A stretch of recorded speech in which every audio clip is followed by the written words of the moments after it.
Vamos focar na palavra de Deus. A hora já vai um bocadinho adiantada. Mas é domingo, temos tempo.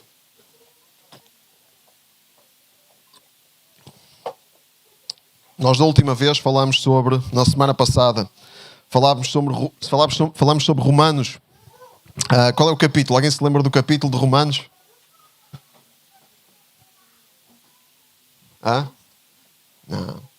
Não são só os adolescentes. Romanos quê? Ninguém se lembra do capítulo? Mas esse capítulo tem que ficar assim como referência para quando surgir alguma questão deste género. Romanos 14. Romanos 14. Era Romanos 14 e parte do 15. Irmãos, imaginem que aqui na nossa cidade havia rituais satânicos. Imaginem que havia rituais satânicos onde nesses rituais eram sacrificados animais consagrados aos demónios. Imaginem, consagrados a Satanás. Depois, a carne desses animais era vendida nos talhos para quem fosse comprar. Então a pergunta para nós cristãos: essa carne, devemos comer essa carne ou não? Não? Imaginem, irmãos, carne os clientes do talho não sabiam, podia ser, podia não ser, ou podiam perguntar: olha, esta carne, essa foi, esta galinha perdeu a cabeça primeiro, ou... Imaginem, irmãos, carne de animais que eram consagrados aos demónios, a Satanás, e depois a gente comia essa carne era digerida por nós. Imaginem isso. E agora, imaginem que o apóstolo Paulo estava aqui entre nós e nós íamos lhe perguntar: apóstolo Paulo, um cristão deve comer desta carne ou não? Qual é que acham que ia ser a resposta do apóstolo Paulo? Qual é que acham que ia ser a resposta dele?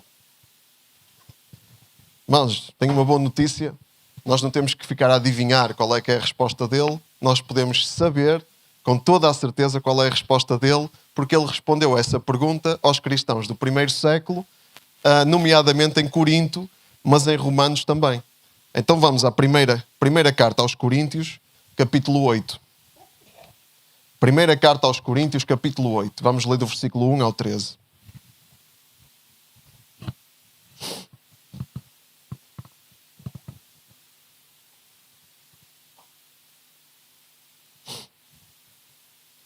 Todos abriram? 1 Coríntios 8, versículo 1 ao 13.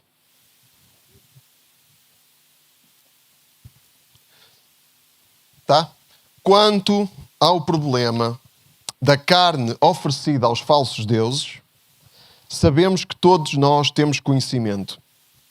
Mas o nosso conhecimento pode envaidecer-nos, ao passo que o amor edifica. Quem pensa que conhece bem alguma coisa, ainda não conhece como deve conhecer.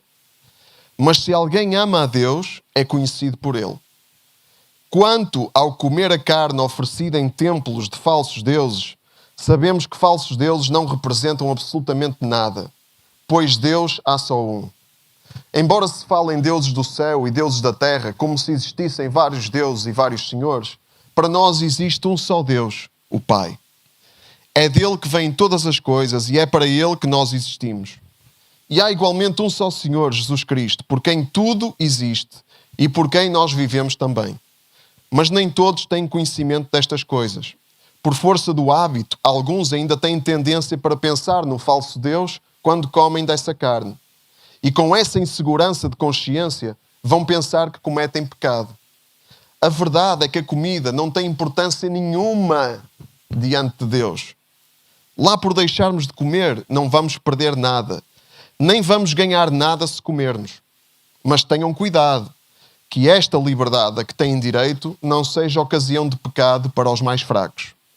Se algum deles te vir a ti, que és um homem consciente, sentado à mesa no templo de um falso Deus, não poderá ele, de consciência pouco esclarecida, ser levado a comer dessa carne oferecida aos falsos deuses? E assim, pela tua atitude consciente, perdia-se um irmão mais fraco pelo qual Cristo morreu. Ofendendo estes irmãos e ferindo a sua consciência pouco esclarecida, é Cristo que ofendem. Portanto, se o facto de comer dessa carne leva o meu irmão a pecar, nunca mais volto a comê-la para não ferir a sua consciência. Resumindo, o que é que Paulo diz? Aceitem-se uns aos outros, como Cristo vos aceitou para a glória de Deus. Não vamos perder nada por deixarmos de comer, não vamos ganhar nada se comermos. O que Paulo diz é, olha, tenham consciência.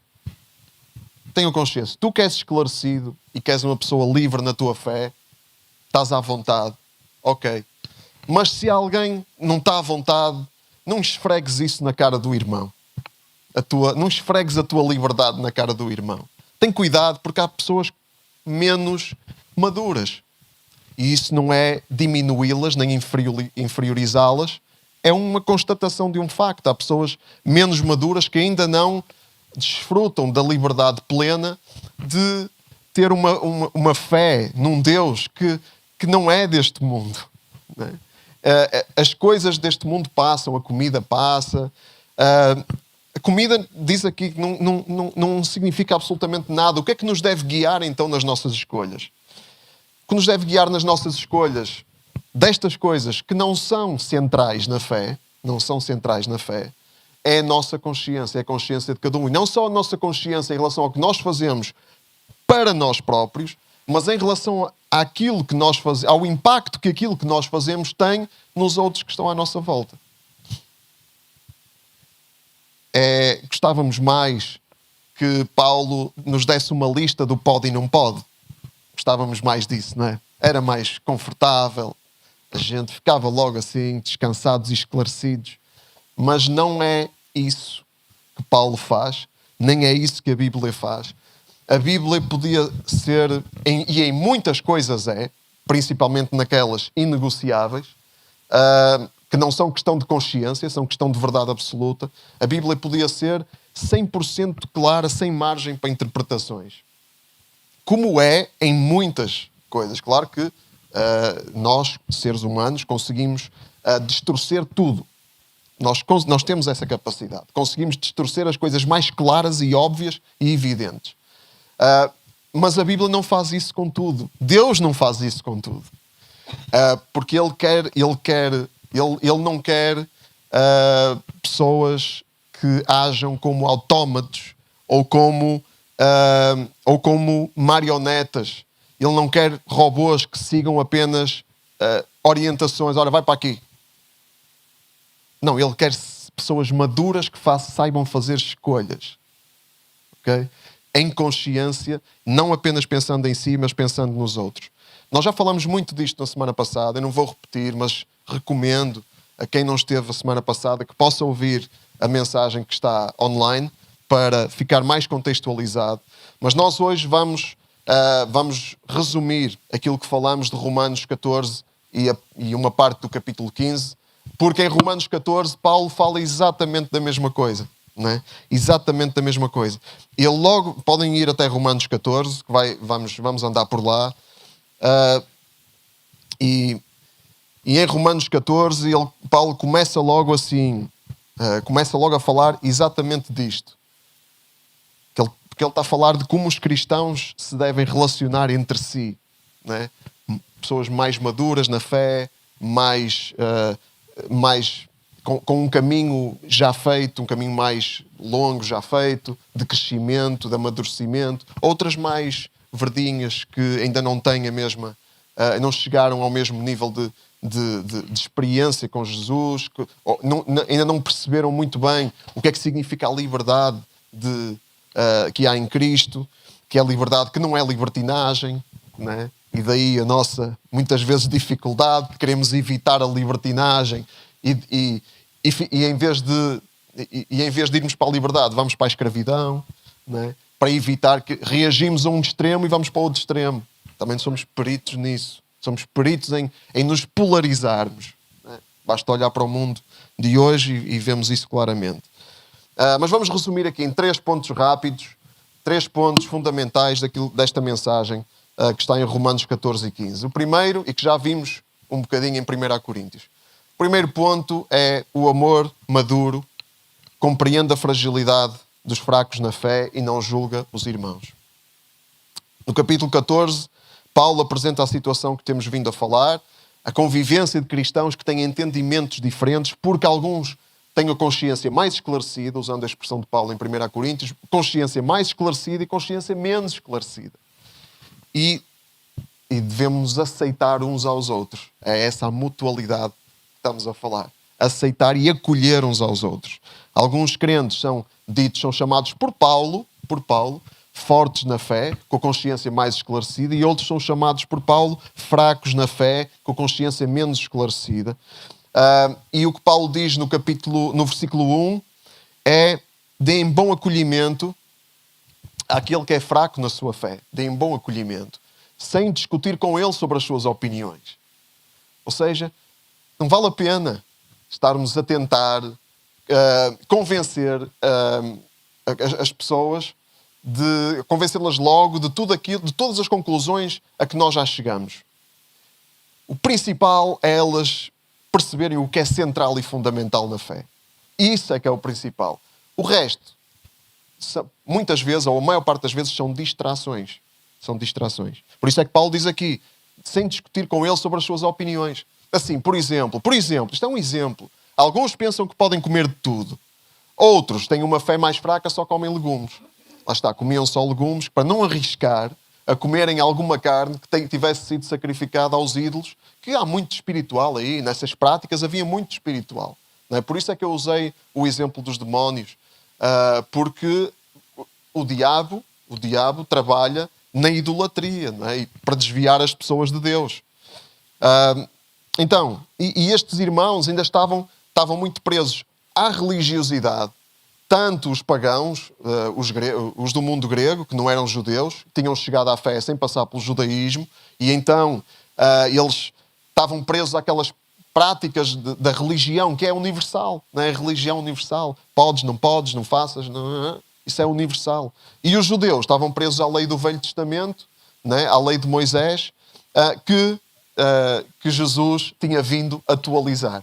Não é? Não anular, mas atualizar. Então já não era necessário estar a cumprir. Por isso é que Paulo diz, a comida não significa absolutamente nada. E irmãos, imaginem, nós temos que imaginar um judeu a ler aquilo que Paulo estava a escrever. A comida não significa absolutamente nada.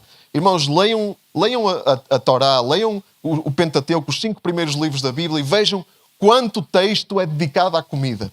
À importância do que comer e não comer. Isso para os judeus era 50% da fé, ou 40% da sua fé. O que comer, o que não comer, o que é puro, o que é impuro. E Paulo diz que a comida não significa nada. Escândalo, irmãos. Escândalo para os judeus isto. Não é? Nós às vezes não percebemos o impacto que as coisas têm na época que foram escritas e para quem foram escritas. Mas é importante nós fazermos este exercício. Era totalmente polémico. Por isso é que Paulo fartou-se levar porrada. Porrada. Irmãos, dos judeus que iam atrás dele, porque ele dizia este tipo de coisas. Isto para os judeus era uma afronta. Não é? E Paulo dizia isto exatamente a essas pessoas. Pessoas que ainda não estavam a viver nesta liberdade. Isto foi um caminho. Deus é um Deus de processo. Não é? Os judeus chegaram à fé, a fé começou-se a espalhar ali no território que antigamente era Israel, naquele tempo estava dominado pelos romanos, partido em várias províncias, mas era o território que era Israel, e os judeus começaram a chegar à fé vindos de uma cultura e de uma religião completamente dominada por este tipo de práticas. Era a lei de Moisés, era a lei do Velho Testamento, era a lei de Deus. Não é? Então eles tiveram que fazer um caminho para se libertarem da escravidão. Está aqui Paulo a dizer, irmãos, da escravidão à lei e a viverem pela lei do amor. É um novo testamento, irmãos, é uma nova aliança que Jesus vem trazer. Não anula o que está para trás, mas atualiza. Por isso é que é novo e velho. Não é? Novo e velho. E diz em Gálatas, Paulo escreve sobre isto a carta toda. Nós falamos disso na semana passada. Cristo libertou-nos para sermos realmente livres, portanto permaneçam firmes e não voltem mais a ser escravos. Irmãos, Paulo estava a falar da escravidão às regras. Ok? É esse o contexto. Muitas vezes este versículo é tirado do contexto, como muitos outros são tirados do contexto, não é? Para conveniência daquilo que a pessoa deseja declarar ou pensar. Não é? Mas o contexto é esse. Havia pessoas a dizer que os cristãos que vinham do paganismo tinham que ser circuncidados, tinham que passar pelo ritual da circuncisão, como os judeus, e só aí é que eles podiam ser verdadeiros crentes, porque os próprios judeus tinham passado por isso, então eles achavam que todos tinham que ter a mesma vivência. Lá está, consciência pouco esclarecida. Fracos na fé, achavam que todos têm que ter a mesma vivência do que eu. Todos têm que passar pelo mesmo que eu passei. Para serem verdadeiros. Não é? É impor a sua fraqueza aos outros. Eles queriam configurar toda a igreja à sua própria fraqueza. Que é outra coisa que acontece recorrentemente. Não é? Então, Paulo disse-lhes, olha, Cristo libertou-nos para sermos livres disso, então não voltem mais a ser escravos, porque eles estavam a ser influenciados a voltar, os cristãos que não tinham passado pelo judaísmo, estavam a ser influenciados por aquilo, estavam a ser desorientados. Lembram-se o que é que Paulo disse sobre as pessoas que o estavam a desorientar? A propósito da circuncisão. Castrem-se. Aqueles que vos estão a desorientar, era bom que fossem castrados. Eles. Foi Paulo que disse, irmãos, não fui eu. Não fiquem zangados comigo.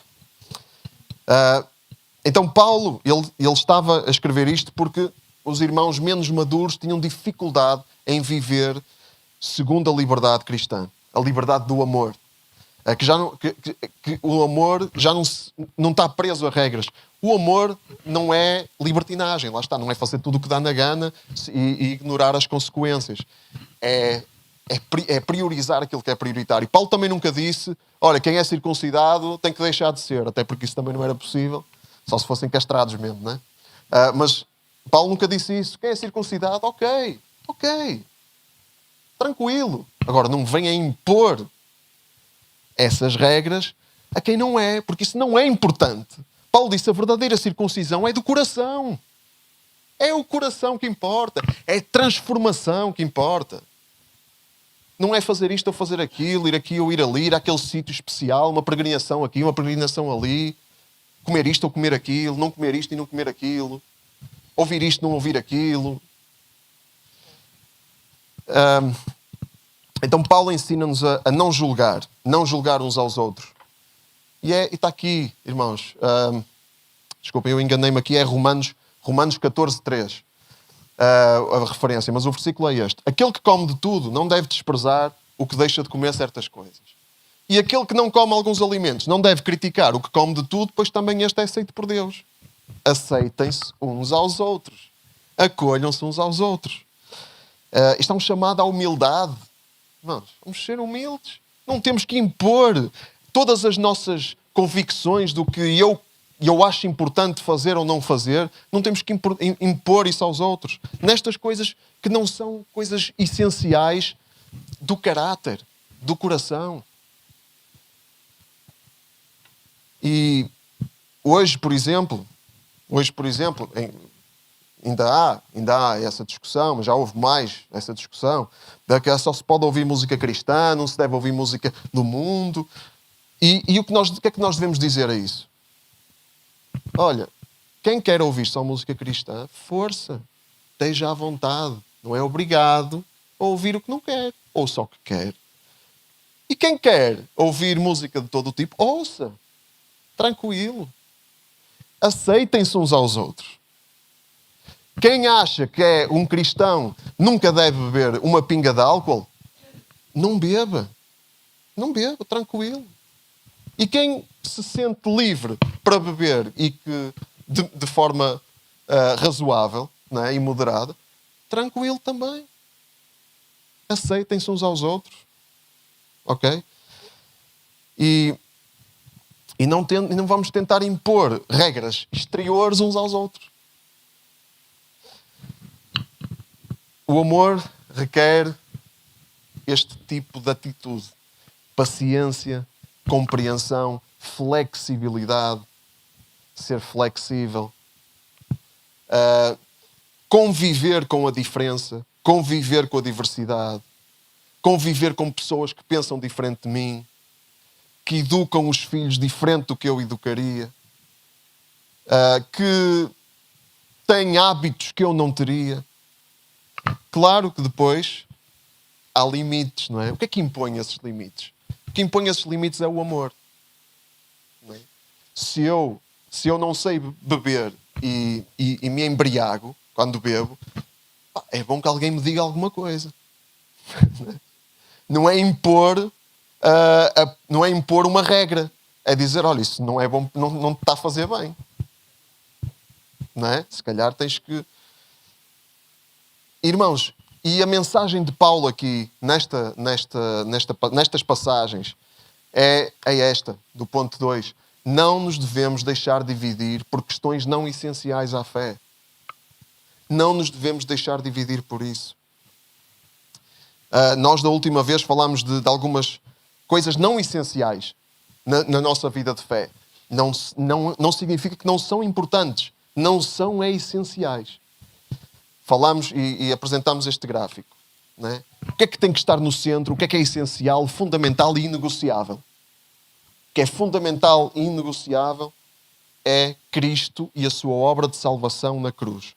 Por isso é que Paulo, em Romanos 10:9, o que é que ele disse? Como é que era o versículo? Ajuda-me aí, que agora deu-me uma branca.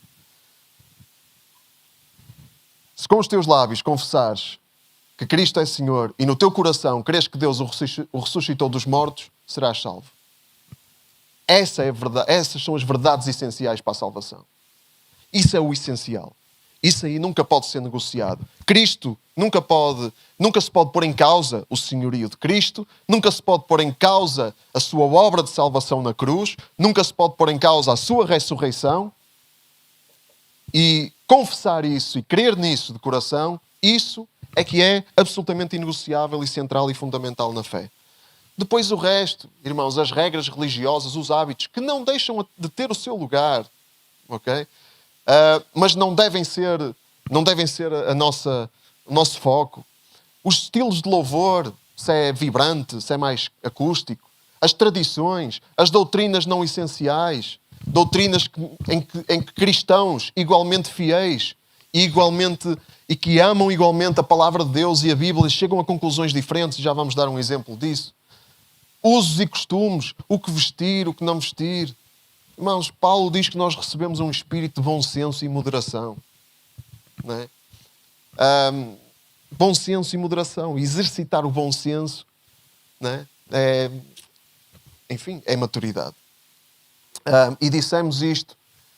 A principal guerra da igreja é manter o que é central no centro e o que é menos importante na periferia. E, irmãos, e eu escrevo isto, que a principal guerra da igreja é essa, olhando para o Novo Testamento. Qual foi a principal guerra de Jesus e dos apóstolos? Nas cartas. Qual foi a principal guerra deles? Paulo escreveu toda a carta aos Romanos para dizer: judeus e não judeus são iguais. Estão todos debaixo do pecado, está tudo na mesma condição, todos precisam de salvação. Então não se dividam. Estejam em harmonia de sentimentos. Amem-se uns aos outros. Cuidem uns dos outros. Suportem-se uns aos outros. Acolham-se uns aos outros. Porque está tudo no mesmo barco. Não vale a pena andar a perder tempo com coisas que não são centrais. E muito, não é perder tempo. Não vale a pena andarmos a dividir por causa disso. E essa é a guerra, irmãos. Essa foi a guerra de Jesus com os fariseus. Não é? Quando é que Jesus foi acutilante, assertivo? Quando é que Jesus foi, segundo alguns padrões, até rude? Não é? Embora sabemos que Jesus nunca pecou, não é? Mas segundo alguns padrões, chamar raça de víboras a pessoas e hipócritas não é propriamente palavras agradáveis. Não é? E qual foi? Porquê? Porque aquela gente, Jesus nunca disse, olhem, mandem a lei toda para o lixo. Ele só disse, isso não é o mais importante. há coisas muito mais importantes, que é a misericórdia, é a obediência. Mais vale a obediência do que sacrifícios. Ou seja, é mais importante a obediência do que sacrificar, do que cumprir regras. Essa foi a guerra. E como dissemos, tanta coisa corre mal, irmãos, nas igrejas, durante a história, em todos os tempos e lugares. Tanta coisa corre mal por causa desta confusão de tentar pôr o que é central para o lado e tentar pôr o que é periférico para o centro.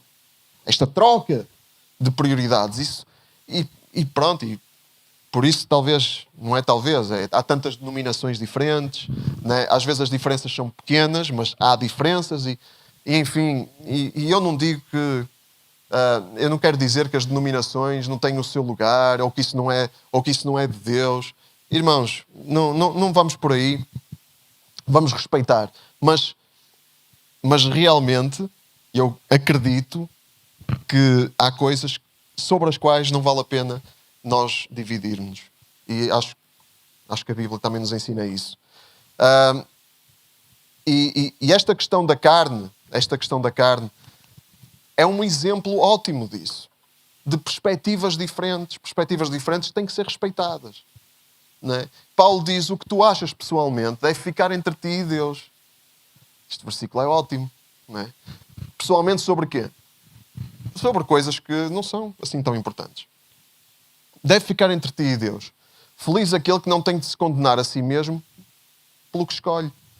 Ou seja, fizeste a tua escolha, estás com a consciência tranquila, ótimo. Vive isso. Não vás querer impor aos outros isso. Ok? Isto não é para haver tabus na igreja, não é? Paulo não está a dizer aqui, há coisas que não falam, não se pode falar, é proibido. Lá vamos nós criar mais uma regra. Não é isso que Paulo está a dizer. É tranquilo falar das coisas. Mas o que Paulo está a dizer aqui é: não criem guerras por causa disso. Não criem guerras. Paulo está tão preocupado em unir a igreja, em dizer que Deus dos dois povos fez um, de judeus e não judeus. Paulo está preocupado em unir a igreja, por isso é que ele está com este discurso. E em muitos mais lugares do Novo Testamento vemos este discurso. É importante, irmãos, pensar, fazer perguntas, estudar, não só sobre coisas centrais para a fé, mas sobre todos os temas. Não há problema nenhum com isso. É bom, é saudável. Eu próprio faço isso e acho importante fazer isso para formar ideias, para ouvir outras perspectivas diferentes das nossas. Mas não nos perdermos em discussões inúteis.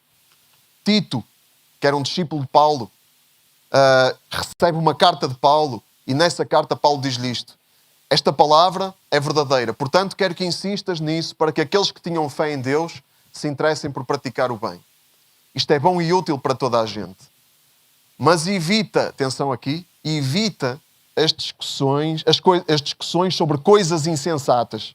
Evita essas discussões. Quais são estas discussões de coisas insensatas? Listas de antepassados, grande preocupação dos judeus, nas genealogias, né? Há capítulos e capítulos sobre isso na palavra. No livro de Números começa com 9 capítulos, acho que são 9 capítulos de genealogias ou contagens, e em Crónicas é que são as genealogias. Discórdias, debates acerca da lei de Deus. Isso é insensato? É. Porque não vale a pena debater. Não vale a pena discutir sobre coisas, sobre este tipo de coisas. Não vale a pena criar guerras. É isto. Essas coisas são inúteis e não valem nada. Não admira que Paulo levasse muita porrada. Porque ele não era de meias palavras. Depois as pessoas não gostavam de ouvir algumas coisas. Mas Paulo diz a Tito: evita estas discussões. E em que é que ele diz a Tito para se focar? O que é que ele diz a Tito? Olha, põe essa gente focada nisso. Tito era pastor. Paulo estava a orientá-lo. Qual é que devia ser o ensino de Tito, o foco principal do ensino de Tito? Conseguem ver isso na passagem?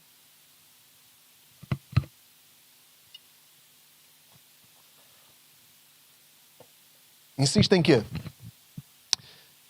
Insiste nisso, na palavra, para que aqueles que tinham fé em Deus se interessem por praticar o bem.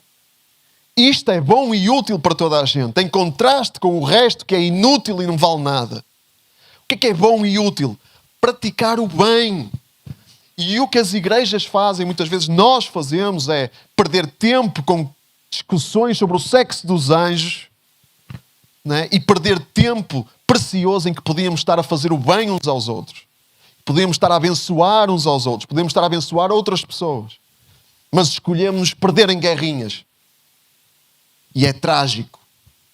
Além do que se perde, é o testemunho que se dá. Que é mau. Fazer o bem. Isso é que é importante. Isso é que é útil. Agora, é preciso ter em mente uma coisa importante, irmãos. Há uma coisa importante que é preciso ter em mente. É que as famílias... a igreja é uma família de famílias. E não é só esta. Todas são. Né? E a igreja, em geral, é uma família de muitas famílias. Muitas famílias com culturas diferentes. Culturas e ADNs diferentes. Famílias que se desenvolvem com convicções diferentes. Eu vou dar um exemplo. Por exemplo, aqui no CRC Gaia, desde sempre, desde o início, sempre houve mulheres pastoras. E queremos que isso é bíblico. E isso é uma doutrina que é partilhada e que as mulheres podem liderar e pregar. Isso é uma doutrina que é partilhada por esta família desde sempre. Desde sempre. Sempre houve mulheres pastoras aqui. E mulheres que pregam. E graças a Deus por isso.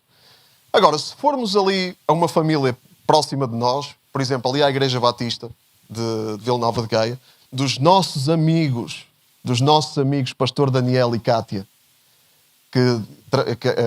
a Cátia trabalhou comigo no GBU, trabalhou connosco no GBU. Amigos nossos. Mas eles têm convicção diferente. Lá não há mulheres pastoras, as mulheres não pregam, ok? E lideram outras mulheres, não lideram homens. E essa é a convicção deles. Essa é a convicção deles. É que aquela família desenvolveu-se com aquela convicção doutrinária. Isto é uma coisa central e fundamental? Não. Cristãos diferentes têm interpretações diferentes. E está tudo bem. Irmãos, eu vou dizer, um de nós está errado. Um de nós está errado de certeza absoluta. Não é? Vamos descobrir um dia quem é que está errado. Se calhar sou eu que estou errado, se calhar somos nós. Eu tenho a certeza que eu não estou certo em 100% das coisas que eu acredito. Alguém acredita que está 100% certo nas suas convicções? Ainda bem. Ainda bem que não está, porque senão era Deus. Não é? Senão era Deus encarnado e já houve uma encarnação, não vai haver mais. Não é?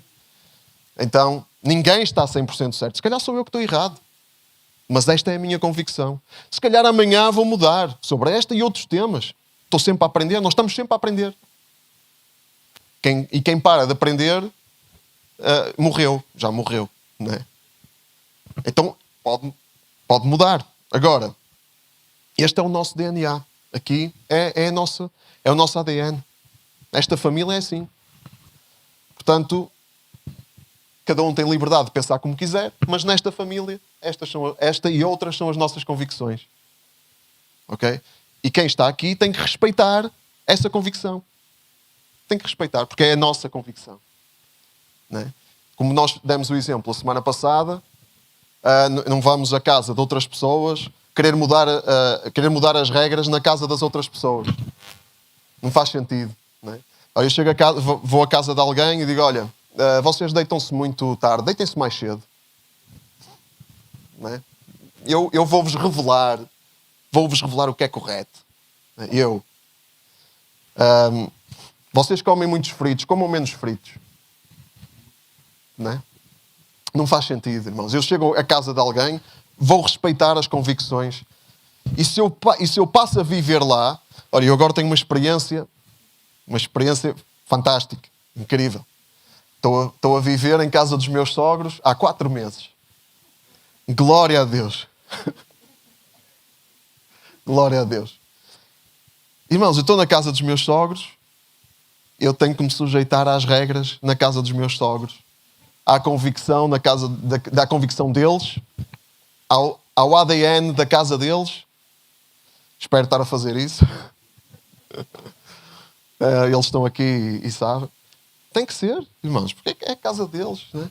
Talvez se nós ficássemos lá mais 2 ou 3 anos, que não está nos nossos planos, né? Não está mesmo, mas talvez se ficássemos lá mais 2 ou 3 anos, talvez eles mudassem algumas regras.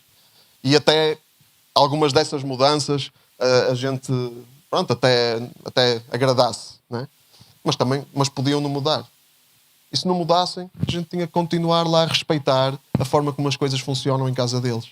E tínhamos que os honrar e não pôr em causa a forma como eles escolheram viver.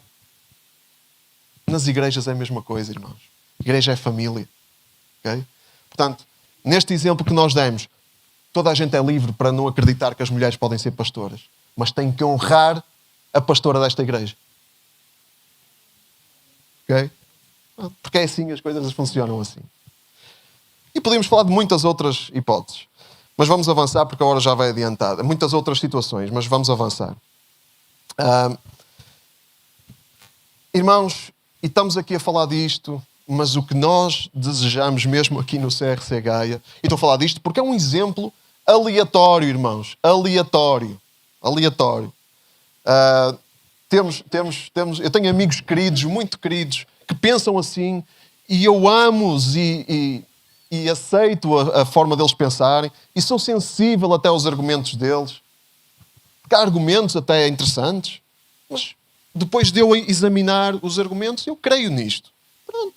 E somos amigos na mesma. Portanto, não há nenhuma animosidade, nem nenhuma hostilidade a quem pensa diferente. Irmãos, tranquilo. Cada um pense como quiser. Ok? Liberdade de pensamento. Mas o que é que nós desejamos mesmo? O que é que nós desejamos mesmo? O que desejamos mesmo no... O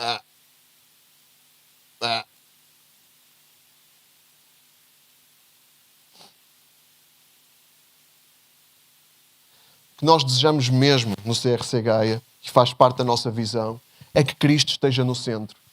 E quando Cristo está no centro, o resto torna-se menos importante. O que é que significa Cristo estar no centro? Significa que nós podemos ter as nossas discordâncias, normal, não é? Mas estamos de acordo no essencial. Não é? E isso é que é o principal. Estamos de acordo nas doutrinas fundamentais da fé, que Jesus Cristo morreu na cruz para nos trazer salvação. E o que interessa, irmãos, o que interessa é nós manifestarmos o seu amor para todas as pessoas. Manifestarmos esse amor que recebemos, o amor que Deus Pai manifestou em Cristo, nós recebermos isso e manifestarmos a todas as pessoas à nossa volta. A todas as pessoas. E o resto, irmãos, tranquilo. Claro, há pessoas que têm o direito a ter a sua... Por exemplo, outra coisa, só para não ficarmos só neste exemplo. Nós, desde o início, aqui na nossa família, sempre fizemos festas no dia... Sempre fizemos festa no dia dos Santos Populares. Festa de São João. Para algumas pessoas, acham que um cristão não deve participar nesse tipo de coisas. Tranquilo, mas nós aqui fazemos. E respeitamos quem pensa diferente.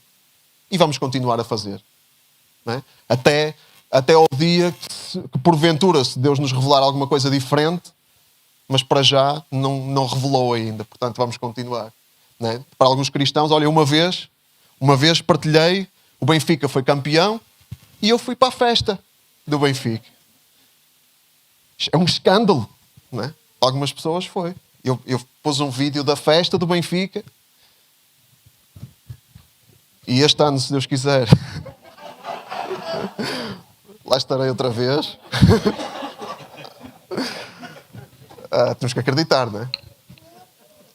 E recebi mensagens que um pastor não devia estar na festa. Okay. Deus abençoe.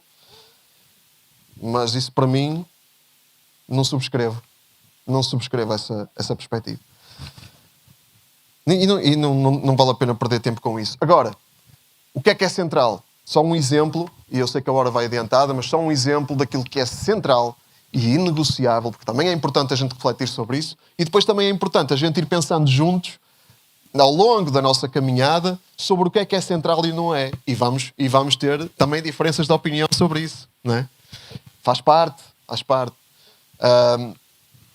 Agora, quem tem que definir isso é as pessoas que Deus levantou para guiar a igreja e ensinar a igreja, claro, tendo em conta principalmente o ADN da nossa igreja. Nós, liderança, não estamos aqui para fazer a nossa vontade. Nós estamos aqui porque acreditamos naquilo que se está a construir. Não é agora, é há 22 anos.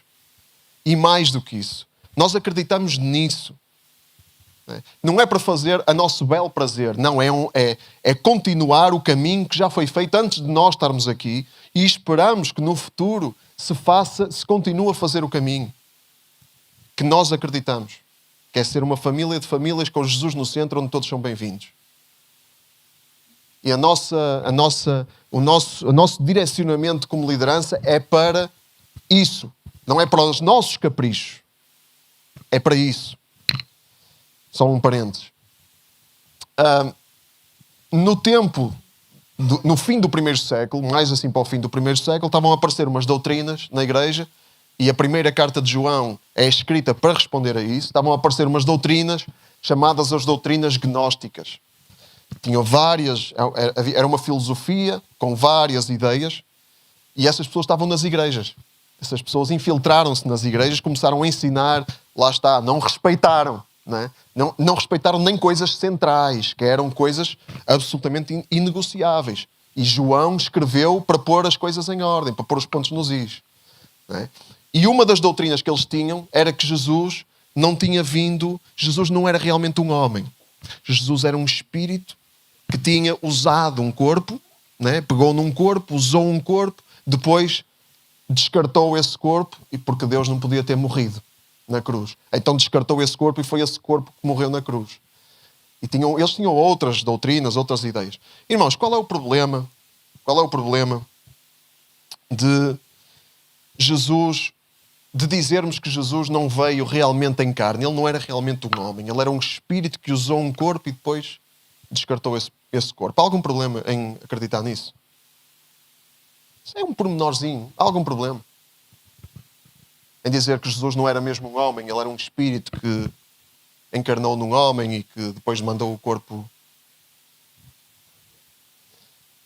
Claro, mas não parece assim uma mudança tão grande, não é? Continuamos a dizer que Jesus veio e tal, e que andou por cá, e que ensinou o que ensinou. Mas claro que há. Claro que há. Porquê? Porque se Jesus não foi homem, ele realmente não tomou o nosso lugar na cruz. E ele tinha que ser homem para sofrer tudo aquilo que sofreu, tomar sobre si a ira de Deus e depois tomar o nosso lugar na cruz como homem. Se Jesus não foi homem, ele realmente não sofreu. Quem sofreu foi aquele corpo. Ele realmente não morreu. Quem morreu foi aquele corpo.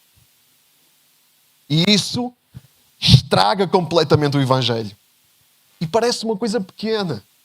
E nós, quando lemos João a escrever, quem acredita que Jesus não veio como carne é anticristo. Quando nós ouvimos João dizer isso, nós pensamos, poxa, João está aqui um bocado... Está-se a exaltar um bocadinho. Mas não, João sabia o que estava a dizer. Não é? Ele sabia o quão crucial isto era. Mexer, mesmo que seja só um bocadinho, em coisas essenciais, é extremamente perigoso porque altera a mensagem. E a mensagem não é para alterar. Por isso é que Paulo disse aos Gálatas, se alguém vos pregar um evangelho diferente daquele que nós vos temos anunciado, seja maldito. Não se pode mexer no que é central. E isto é central. Para terminar, irmãos, só o terceiro ponto, que é aquilo que nós temos vindo a falar. Acolher uns aos outros como Cristo nos acolheu. Paulo conclui todo este discurso com esta exortação, com este este apelo à igreja. Aceitem-se, acolham-se, estejam unidos, não se dividam por tretas, por coisas que não são assim tão importantes. Se acreditas no arrebatamento antes da tribulação, ou a meio da tribulação, ou depois da tribulação, pá, não te foques nisso, deixa isso. Um dia vais saber as respostas todas. Entretanto, aceitem-se. Um dia todos nós vamos descobrir onde estávamos errados. E todos nós vamos estar errados em alguma coisa. Todos. E vamos descobrir isso. Até lá, temos que ir pelas nossas convicções, temos que ir aprendendo pela nossa consciência, estudando, lendo, aprendendo, às vezes mudando. Olha, eu já preguei coisas que eu hoje não pregava, por exemplo. Porque aprendi. E quero ser assim. E acho que todos nós temos que ser assim. Porque senão é sinal que não estamos a aprender. Se nunca mudamos, não estamos a aprender. Porque aprender é mudar. Claro que há coisas que a gente não mexe, já falamos disso. Mas aceitem-se uns aos outros. E esta palavra acolher e aceitar, que é traduzida por acolher e aceitar, é a palavra grega proslambano, que tem estes significados: receber, aceitar, abraçar, acolher. Um autor chama isto hospitalidade. É uma hospitalidade que não tem só a ver com receber alguém em casa, abrir a porta, preparar uma refeição. É a hospitalidade do abraço. Hospitalidade de acolher alguém que pensa diferente de mim. Hospitalidade de amar, né? De amar o irmão. De abrir o coração. Isto não é só tolerar alguém. Não é só tolerar alguém. É abraçar. É isso que nós somos chamados a fazer. Não é tolerar alguém. Não é aguentar alguém. É abraçar. Como Cristo. E esse é o exemplo de Cristo. E é isto que Paulo está a falar aqui. Aceitem-se uns aos outros como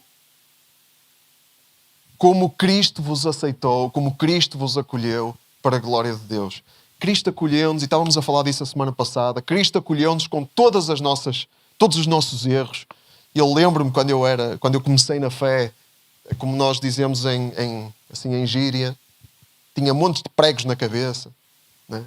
Montes de coisas ridículas. Para mim hoje são ridículas, né? Mas na altura eu pensava assim, depois aprendi, e faz parte. A fé é assim, a caminhada é assim, e Cristo, Ele aceitou-nos e acolheu-nos com todos esses pregos na cabeça que já tínhamos e que alguns ainda temos alguns. E Ele aceita-nos e acolhe-nos. E é isso que nós somos chamados a fazer uns com os outros. Paulo, no versículo 14, diz: como crente no Senhor Jesus, eu sei, estou convencido que não há nada que seja impuro em si mesmo. Mas se alguém pensa que uma coisa é impura, torna-se de facto impura para ele. Tem muito a ver com consciência, não é? Se alguém acha que está a pecar, então é melhor não fazer. Né? Paulo, no fim do capítulo, diz: tudo o que não é da fé é pecado. Então, se alguém acha que alguma coisa prejudica a sua fé, ok, não faça. Não é obrigado a fazer. Né? E nós, como irmãos, como Paulo estava a dizer, se alguém tem problema, olha, eu prefiro não comer mais carne nenhuma do que ser escândalo para o irmão. Né? Desde que o irmão não queira configurar os outros todos de acordo com a sua fraqueza na fé. Não vamos esquecer disto, né? Porque Paulo também não ia nessa onda. Mas o que Paulo está a dizer é: irmãos, se estamos à volta de uma mesa, se eu recebo gente em casa e eu sei que uma dessas pessoas tem problemas com álcool, eu tenho liberdade para beber moderadamente. Não tenho problema nenhum. Mas se eu sei que a pessoa tem problemas, eu não vou pôr uma garrafa na mesa. É amor. Irmãos, abdicar, sacrificar coisas que para nós são tranquilas para não prejudicar outros. E é isso, não é? Porque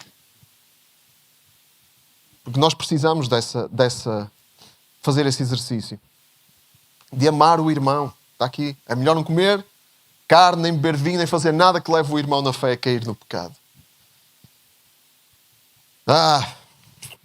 Isto aqui não é fácil, irmãos. Não é? Não é fácil. É complexo. Mas o objetivo último, qual é o objetivo último disto tudo? Aquele versículo diz: aceitem-se uns aos outros como Cristo nos acolheu. Para quê? Quem se lembra? para a glória de Deus. É tudo para a glória de Deus. É tudo para a glória de Deus.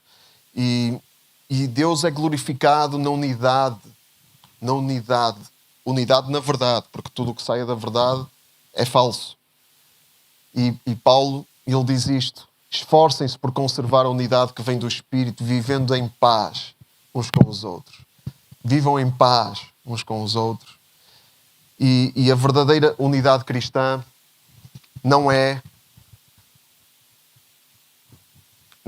uniformidade de regras que todos têm obrigatoriamente que seguir, mas comunhão em amor e respeito uns pelos outros, refletindo o próprio Cristo. Irmãos, se nós tentarmos construir um exército de religiosos, nós não vamos dar testemunho nenhum ao mundo. É fácil estar com gente que pensa 100% igual a nós. E é fácil amar essas pessoas. Toda a gente pensa igual, não é? Toda a gente faz igual, não há espaço para questionamentos, nem para dúvida. Aí toda a gente está confortável, menos quem tem dúvidas. Mas isso é fácil. Agora, o testemunho para o mundo é quando nós, na nossa diferença, nos amamos uns aos outros. E isso é difícil. Nunca é fácil viver em família. É fácil, na vossa casa, é fácil viver? É sempre tranquilo, mar de rosas, não é? É um mar de rosas, a vossa casa, não é? Está tudo sempre sossegado, toda a gente está ali zen, não é? Tranquilo, relaxado, na descontra. Não é fácil viver na família, não é. Há dores na família. E essas dores são para abraçar. São para abraçar. Claro, não temos que fazer de conta que os problemas não existem.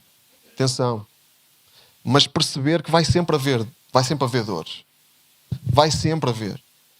Não é? É um equilíbrio difícil a gente lidar com os problemas, mas também não estar à espera que algum dia esteja tudo maravilhoso e 100% pacífico. Não vai estar. Mas é esse equilíbrio. Não é? Não podemos deixar de lidar com os problemas também, fazer de conta que eles não existem.